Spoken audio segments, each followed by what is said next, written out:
So remember, we have the 5 basic ways of organization works: product, service, operation, channel, exchange. And each of those is more or less uniquely defined by 3 things. What you need to be good at to know how well you're doing what you need to be good at in order to be successful in that operating model, how the financials work when money comes in, how much comes out at the end after you cover the cost of being in business, and what you watch to know how well you're doing. Each of these 3 tend to be quite different across these models. And we already talked a little bit last time about how you fund, how you pay for what goes on in each model and what comes out of it. But we haven't talked yet about these 3 columns on the right. What do you need to be good at? What do you watch to know how well you're doing? And how the financials work. So let's take one. We have a product, something that we sell. What do you need to be good at to be in a product business? You need to be good at selling a product. You need to be good at taking care of a product for customer support. You need to be good at developing the product. You need to essentially get good at managing a product, being CEO of a product. They often call that product management or project manager. The things you watch are, how many people do you have selling the product, and how many are at full capacity in so doing, as opposed to coming up the learning curve? How long have they been there? And how many dollars per sale do you get? And how many dollars per salesman do you get? And I know this for a fact because when I've run software product businesses and we speak before the stock analysts and talk an update on how the company is doing, these are the only things they care about. That, and ultimately, how much of what comes in goes to the bottom line, which earnings before income taxes is a measure of profit. And if all the revenue that comes in, 20% or so or more, and sometimes up to 40% or 50% of what comes in drops to the bottom line. That's a very important number, and it's pretty high compared to other models. The value of the organization is a multiple of earnings, and it could be 20, it could be 30, it could be 40, it could be, if you look at the stock charts, you take a look at the company's price per share and look at the earnings per share. This number here is the multiple of earnings that reflect the value perceived by the market for the organization. And the point here is not whether it's 100 or 10 or 50, it's that it's high. So a product company tends to be high in valuation if it's doing well. Of course, the interesting thing is, how do you get the product? Well, you have to spend an awful lot of money to develop the product before you get the first dollar. So you're a pretty deep hole by the time you're starting to make any money. And that's why a lot of people don't choose to go into a product business. They stay or start in a service business, where it's all about how many people can you keep, how utilized, at what rate per hour, and then how fast can you grow that. So those are the things you look at, and the things you need to be good at are managing people against tasks on a schedule to accomplish a certain set of things by a certain time for a certain price.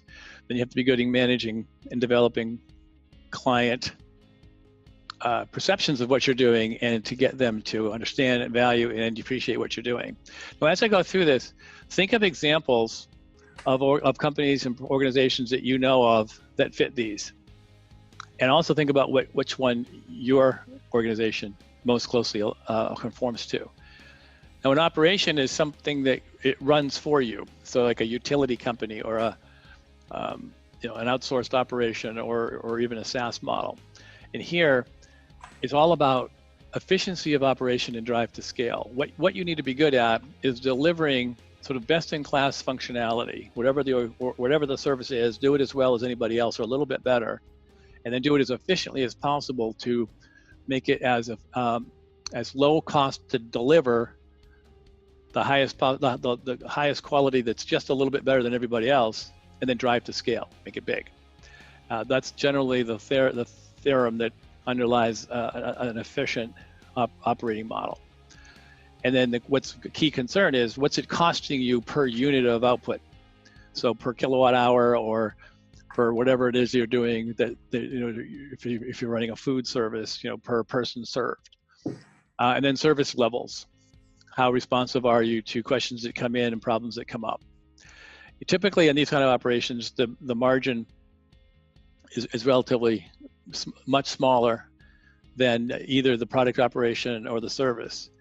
A service business If every dollar comes in, you've got to pay the people, you have the overhead. You might be, you're lucky at the end of the day to keep 15%, and your price to earnings multiple will be significantly lower than a product business. Still pretty good, but a lot more than an operation. Operations tend to be pretty thin businesses.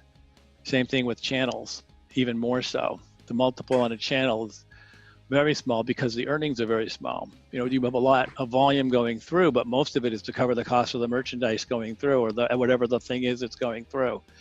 So here you want to say you need to be good at making deals or contracts to provide certain goods in a certain timely fashion at a certain price and certain quality, and then administering that process.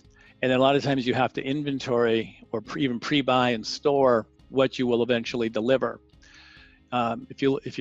We've talked last time about Amazon being an example of this, and you know that their whole business is about having what they need to deliver in a place they can get it, and there's a huge distribution capacity componentry to their business.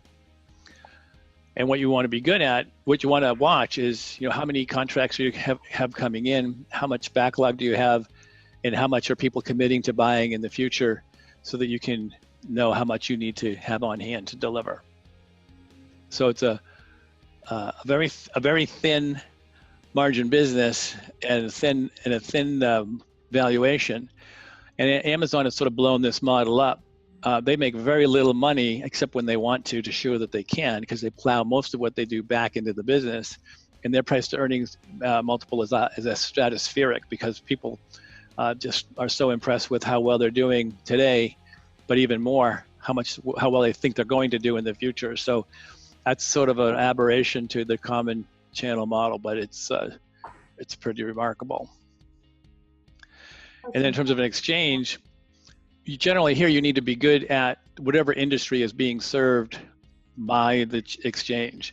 So if you were doing an energy exchange or a utility exchange, you need to know about that industry really, really well.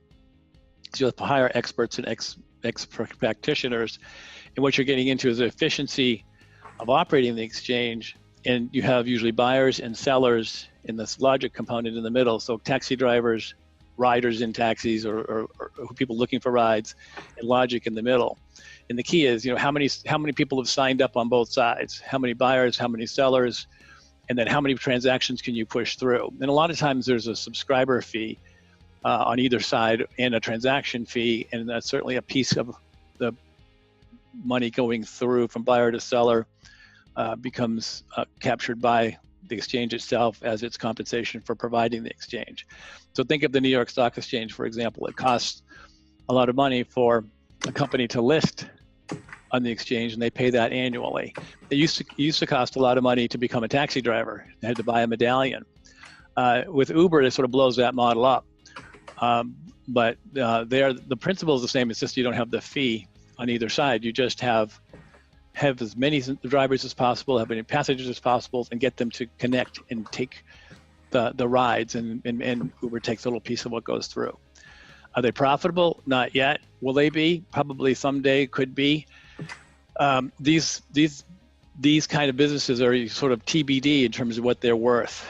You could just say infinite, because no one really knows, and the prices that people are paying to get invested in these companies is pretty significant. But the reality is they're pretty new and unproven and pretty speculative. All right, again, not so important to get it right, but to get a discussion going and to have everybody talk it through and see the same way. So here are some that we've identified before. I think we might even have shared these last time, but what I'm mostly interested in is what you think your businesses are.